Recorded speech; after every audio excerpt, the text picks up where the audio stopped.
Parfois, un discours politique, ce n'est pas juste une série de mesures ou de promesses. Non, des fois, ça devient un véritable spectacle.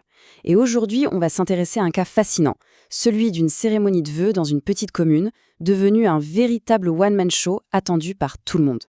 Alors, regardez bien cette affiche. On est à Mont-Saint-Jean. À première vue, on pourrait croire que c'est l'annonce d'une pièce de théâtre, d'un spectacle d'humoriste, mais pas du tout. Ce sont les vœux du maire. Le ton est donné, on n'est pas là pour un simple discours. Ça promet d'être un show. Et non, ce n'est pas juste une façon de parler.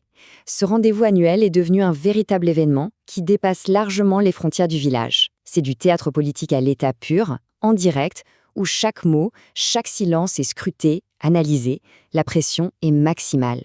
La date est donc cochée dans les agendas. Mais ce qui attire les foules, soyons honnêtes, c'est pas vraiment la galette des rois, c'est la performance à venir.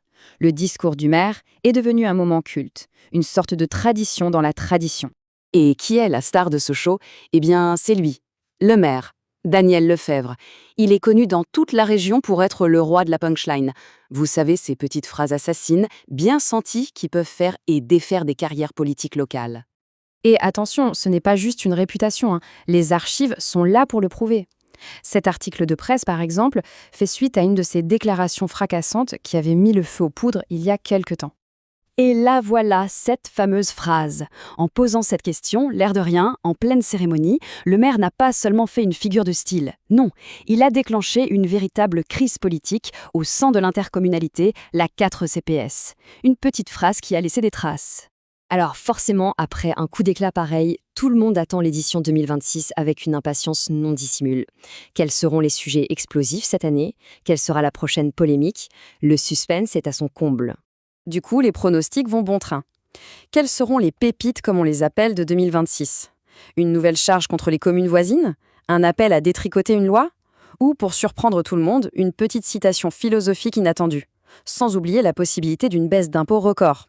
Tout est sur la table. Mais attention, le spectacle ne se joue pas que sur la scène. En coulisses, une autre histoire se trame, celle qu'on a surnommée le Conseil fantôme. Pourquoi? Parce que ces dernières années, de nombreux élus de son propre camp brillaient par leur absence. C'est un signe qui ne trompe pas. En interne, l'ambiance est pour le moins tendue. Mais en réalité, au-delà des punchlines et des tensions, quel est le véritable enjeu de cette soirée? Derrière le spectacle, il y a une question, une seule, que tout le monde se pose sans oser la formuler. Les élections municipales de 2026. C'est la grande question. Est-ce que ce discours de vœux n'est pas, en fait, un lancement de campagne qui ne dit pas son nom? Va-t-il enfin clarifier ses intentions, dire s'il se représente ou non, ou va-t-il continuer de cultiver le flou? Chaque mot, chaque intonation sera décortiquée. Cette manie de ne jamais rien dire lui a valu un surnom assez parlant, le maire en CDI, comme un contrat à durée indéterminée. L'image est forte, elle montre bien à quel point il semble ancré, indéboulonnable, dans le paysage politique local. D'accord. Mais une fois que les lumières se seront éteintes et que le rideau sera tombé, que va-t-il se passer? Parce que le spectacle, c'est une chose, mais la politique, elle, continue tous les jours. Alors, à quoi faut-il s'attendre pour l'après? Eh bien, on peut parier sans trop de risques sur les grands appels à l'harmonie, à la solidarité et au bien vivre ensemble, le classique. Sauf que, selon les sources, en conseil municipal, l'ambiance est plutôt aux insultes et aux accusations. Un grand écart qui laisse songeur. Et ce petit tableau, il est assez éloquent. Pour publier les photos de la dernière fête de village, il faut en moyenne moins de 2 jours. C'est rapide, c'est efficace. Par contre, pour obtenir le compte-rendu officiel d'un conseil municipal, le record est de 43 jours. 43. On a l'impression que la transparence fonctionne un peu à 2 vitesses. Et tout ça, au final, ça nous amène à une dernière question, un peu plus large. Quand la politique locale se transforme en spectacle, quelle est la place des citoyens? Est-on juste des spectateurs qui applaudissent ou qui sifflent, ou bien des électeurs qui décident, peut-être un peu des deux?